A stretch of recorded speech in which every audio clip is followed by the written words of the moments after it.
Do'stlar, va nihoyat biz bu joyni topdik. Tursiyaning Shvetsariyasi, manzara juda ham go'zal.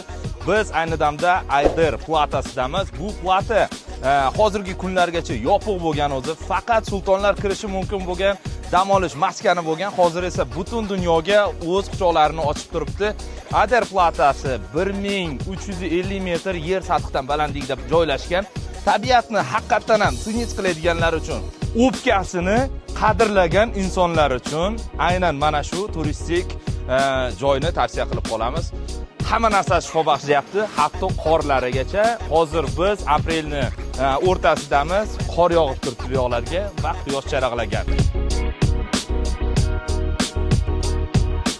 Bu yerga kelganimiz yana bitta sababi, aynan mana shu Ayder platasini mashhurlari bor. Uni bittasini ismi Atesh, ikkinchisi Alex.